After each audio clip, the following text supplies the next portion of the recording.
ऑफिसची वेळ सकाळी 10 वाजता, कोर्टसुद्धा 11 वाजता उघडतं, बँकासुद्धा 10च्या नंतर सुरू होतात.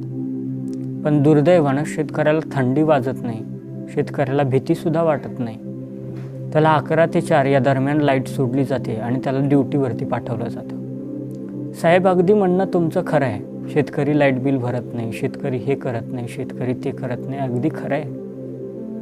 पण साहेब, कोणतीही कंपनी सांगते की दिवसभर काम केल्यानंतर संध्याकाळी आराम घेतला पाहिजे, कारण की माणसाचं शरीर साथ देऊ शकत नाही. मग मला एक सांगा ना साहेब, प्रत्येक कंपनीतल्या प्रत्येक माणसाला जर हा नियम लागू होतो तर मग शेतकरी माणूस नाही का?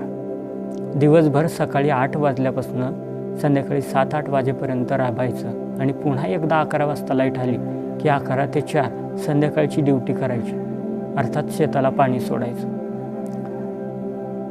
शेतकऱ्याला जगणं नाही का? तो माणूस नाही का?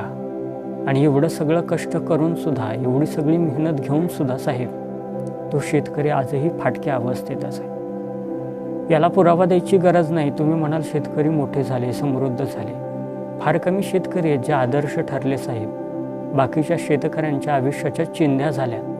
आणि महाराष्ट्र शासनाच्या पुस्तकात एक कवी सुंदर असं म्हणून जातो, लेतो अंगावर चिंध्या, खातो मिरची भाकर, काढी उसाचं पाचट.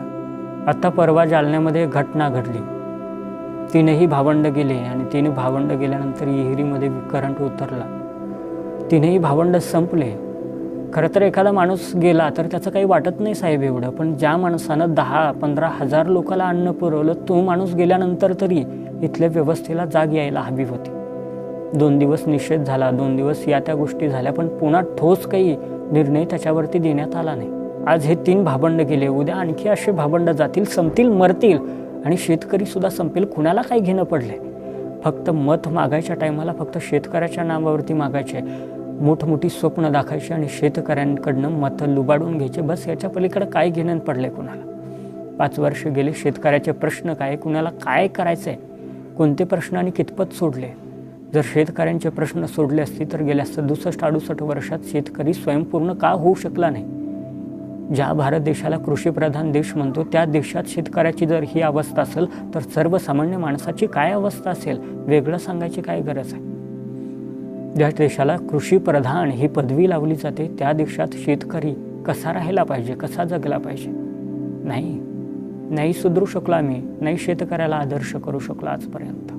काही बोटावरती मोजणे एवढे शेतकरी सोडले तर बाकी आजही शेतकऱ्यांच्या घरात चूल पेटत नाही.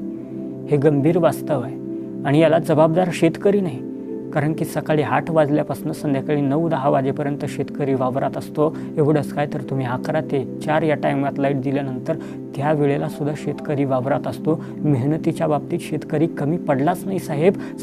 कमी पडलीत आपली धोरणं.